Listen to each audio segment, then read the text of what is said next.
I was here then for 7 years and created a number of brand new programs, including the Miracle Day program, which many disciples all across the nation were involved in, 15,000 or so people.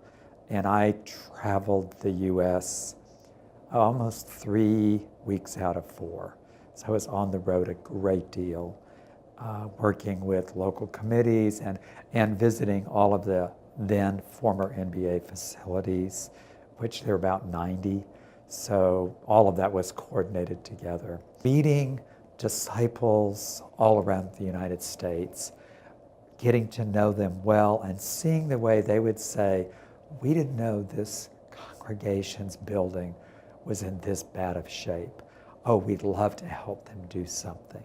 And so these were mostly small congregations, either in huge buildings or historic buildings, and they just didn't have the money to keep them up, and sometimes aging, so they didn't have the energy, the skills, and we'd have 400 people just, come into that place for a day. It took 9 months to organize and raise the money and figure out the work we could do and get the skilled people to come in as well as the unskilled people.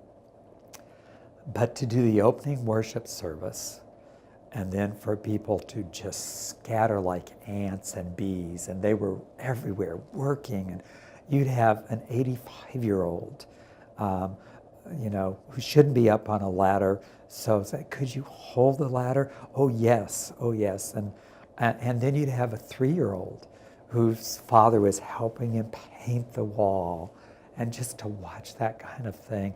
One of my best memories was in Tucson, Arizona. I looked down and watched this, they were pouring cement, and there was this gentleman, probably 45, 50 years old, working with this little 6-year-old boy, showing him how to level the cement. Now, he was a district judge. The little boy was a 6-year-old Hispanic child. They did not speak the same language. They came from very different places in life, but there they were working together. And I just got this great joy on my face. And we saw that a lot, because when you're digging a ditch or painting a wall or cleaning a room, it doesn't matter. You're doing this together, and you start building relationships and friendships, and people, we do reunions, and people say, oh, remember when we did this in that room?